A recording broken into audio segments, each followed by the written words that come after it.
interview on creationism. 3 scientists, Papaia, Banani, and Ravioli, and their assistant Igor, who work at Nassau, begin to show interest in creationism. Their superiors, alarmed, send them to the psychologist Professor Fagioli, a shady character determined to get them fired by making them look insane. We're in Professor Fagioli's office. It's Banani's turn. Fagioli. So, tell me about your spiritual life. Banani, surprised. Oh, I thought you didn't believe in that sort of thing, Professor. Fagioli. Oh no, not at all. Everyone needs spirituality, whether it exists or not. Banani. I see. Well, I wouldn't know what to say. Fagioli. Come now, don't be shy. What do you think? Is there life after death? Banani. I'm not sure. There's no evidence. Fagioli. Come on, Banani. You and I both know that's not what you really think. Banani. Well, even if there were, that wouldn't interfere with my work. Fagioli. Sure, until someone starts going around saying the Big Bang is a lie. Banani. I never said anything like that. Fagioli. Really? And what about that note in the end-of-month report? The one from Papaia, which you signed? Banani. Actually, I didn't even notice it. Fagioli. Well, distracted at work. Fagioli takes notes. Banani. No, come on, I wasn't distracted. Fagioli. Weren't you? Then tell me.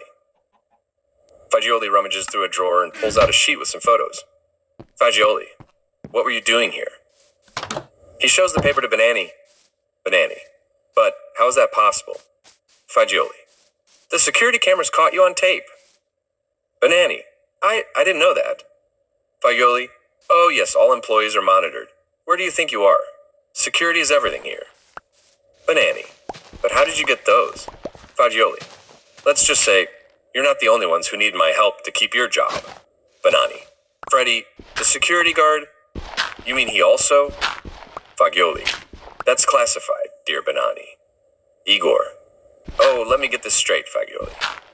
You say, spirituality is something we all need, whether it exists or not. So, basically, even if it doesn't exist, we still need it? Sorry, but how does someone need something that doesn't exist? Like, oh, I desperately need the invisible unicorn that cooks lasagna in my closet. Oh, I feel the urgent need for a Monday that's also Thursday at the same time. Picture an old couple. Her. Oh, darling, I really need to go on a trip back in time. Him. Of course, dear. Let me grab the time machine.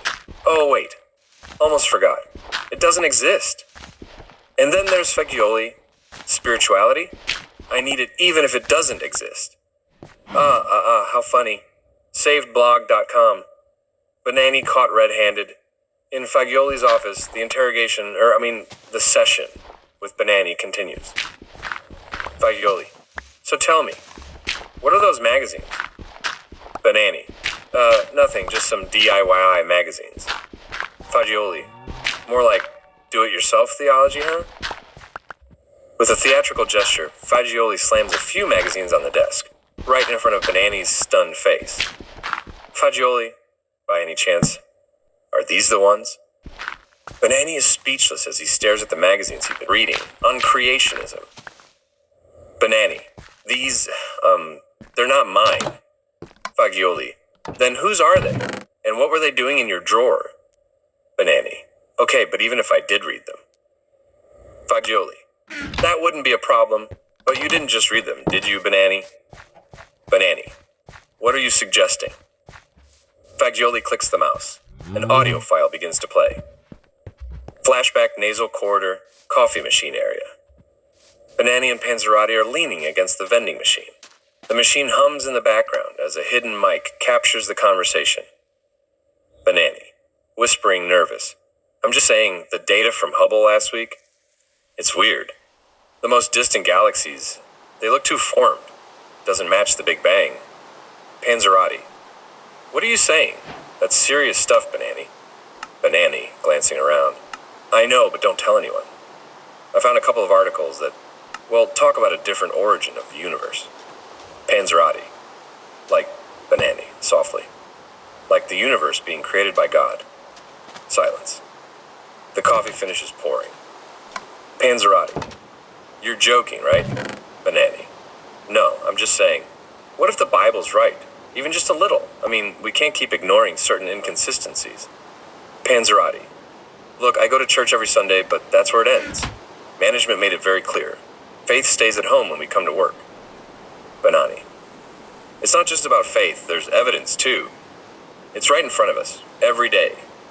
But we're interpreting it wrong. Panzerotti. Sorry, I've got to go. Maybe we'll talk about it next time. End of flashback. The audio stops with a click. We return to Fagioli's office. Igor. So, Banani claims those magazines were about DIY? But isn't Banani the guy who fixes everything with duct tape? Oh, really? Then what were the titles? Scotch Magazine. The Art of Never Using a Hammer. Fixed Tape, The Science of the Ultimate Patch-Up. Home Scotch Furniture that sort of holds together. Scotch Life. True stories of furniture that hasn't collapsed. Yet. And Panzerotti, Banani's spooked colleague, says that when he comes to work, he leaves his faith at home. Okay, but we've got other cases too. For example, Papaia, when he comes to work, he leaves his pants at home. Good thing at least he was wearing his lab coat. And what was that line from Panzerotti? Maybe we'll talk about it next time. Was that supposed to be a joke? He should have said, maybe we'll meet again. Someday, when we're old. How funny. SavedBlog.com. Inspired employees. Fagioli. So, Banani, do you have anything to say? Banani stays silent. Fagioli. Of course you don't. You already said everything in that audio. Very clearly, I might add. Banani. Maybe that wasn't even me in the recording. Fagioli. Banani, let's not play games. Either you tell me the truth right now, or I won't be able to do anything to fire you. I mean, to help you. Banani. All right, it's true. I read the magazines.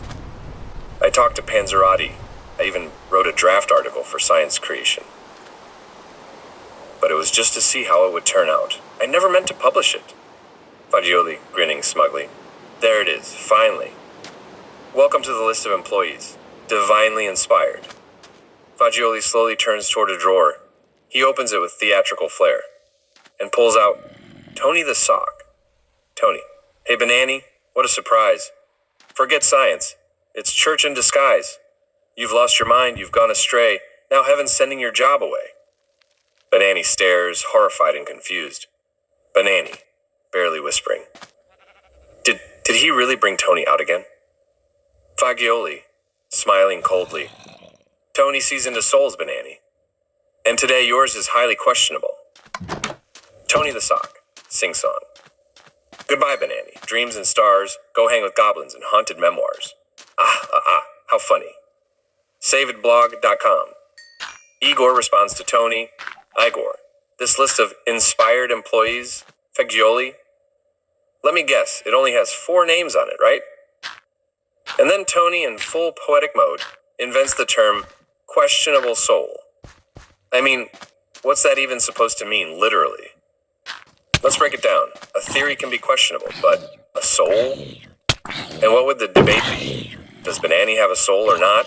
And according to Tony's logic, if Banani has soul, then he believes in the Big Bang, but not in God.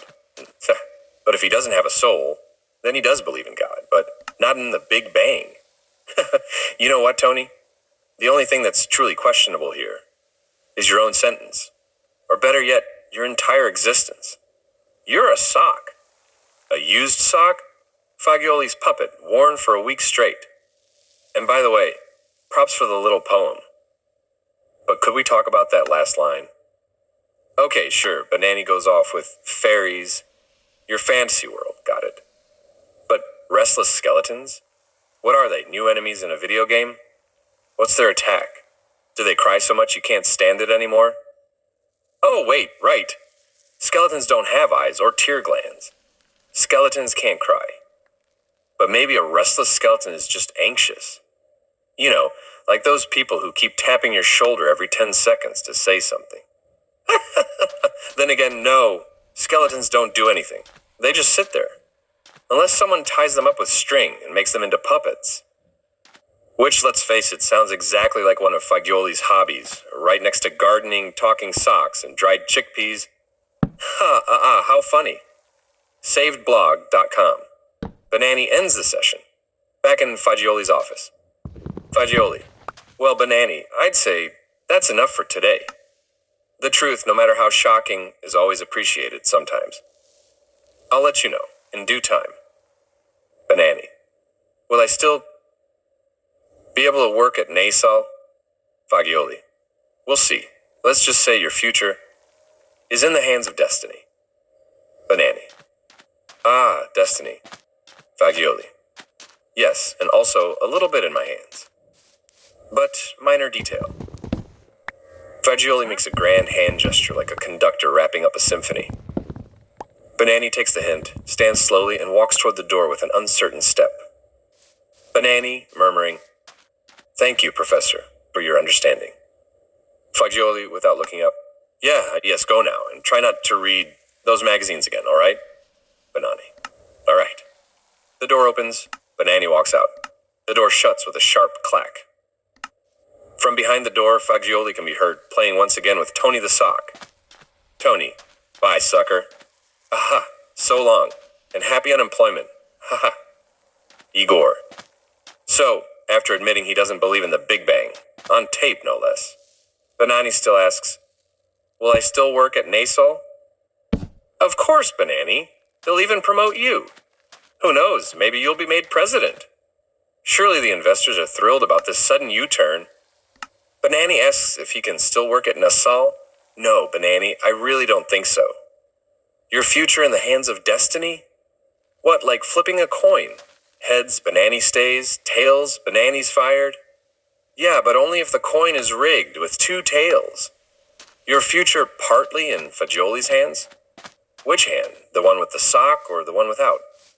Fagioli, the great orchestra conductor. I didn't know that besides the string section, there was also a hoe section. Thank you for your understanding. You too now with the Freudian slips, Banani? Understanding. I meant suppression. Of our careers, obviously. Guys, Fagioli is a riot. Playing with a sock behind his office door. What a serious professional figure. I mean, the only serious thing here are his mental issues. How funny. SavedBlog.com. More Bent Rocks, Part 2. Meanwhile, in the waiting room, Papaia and Ravioli are talking about a book Banani found. About the geological evidence for Noah's flood. Ravioli. So, to recap. Uniformitarian geologists claim that tens of thousands of feet of fossil-bearing sedimentary layers were deposited over more than 500 million years. By contrast, the catastrophic global flood described in Genesis 7:8 leads creationist geologists to believe that most of these layers were deposited in just over a year. So, during the flood, many different layers would have been laid down in rapid succession. Papaia. Exactly. And on the walls of the Grand Canyon, we can observe that the entire sequence of horizontal sedimentary layers has been bent, without fracturing. For uniformitarians, that supposedly happened 440 million years after the deposition of the Tapete sandstone and Muav limestone, and 200 million years after the Kaibab limestone was deposited. Ravioli. But that's impossible, because we don't see any evidence of that transition. Is Papaia. Precisely. The only way to explain how these sandstone and limestone layers could have bent as if they were still flexible is to conclude that they were deposited during the flood described in Genesis, just a few months before the bending occurred. Ravioli. So not millions of years, but just one. Papaia. 1. The year of the flood, a few thousand years ago. Igor is crying. Igor. Bent rocks. I can't take it anymore. Can we change the subject? How long till my session? After a million years of the same stuff, I really need it. Ravioli. Hey, just so you know, Tony the Sock is in there. Igor. Better an hour of insults from that fake ventriloquist than 10 more minutes of your bent rocks. How funny. SavedBlog.com. Papaia enters. We're in the waiting room where Papaia, Ravioli, and Igor are waiting for Banani to finish his session. The door opens, Banani comes out. The others turn toward him, stopping their conversation. Ravioli. So, did he pull out the sock? Banani. Yes, and it gets worse. Papaia. What? Banani. He's been spying on us. This whole time. Ravioli. How? Banani. The security cameras, and Freddy the guard. He sold us out. Papaia. Freddy? Oh no, I can't believe it. From the other room, Fagioli calls the next patient. Fagioli. Papaia, come in, it's your turn. Papaia stands up. Banani. Be careful, I don't trust that psychologist. Ravioli. Banani's right, especially don't trust the sock. Igor gives Papaia a little wave. Papaia enters the office and closes the door behind him. Banani notices the book. Banani. Ah, my book. Good thing I forgot it here. Ravioli. We read it too, I hope you don't mind. Banani. Not unless you got tomato sauce or coffee on it. Igor. Bye, Papaia, and stay away from the sock. Who knows how long it's been since Fagioli washed his feet? Sorry, Ravioli. I get not trusting Fagioli, but the sock? What do you mean? You made confessions to that piece of laundry too? Maybe next time you'll confess to Banani. When he finds out you were eating your greasy tomato mini pizzas and using the book pages as napkins. And Papaia didn't even notice the coffee he spilled from the vending machine. Right on the page about pterodactyl fossils. How funny. SavedBlog.com. Thanks for watching.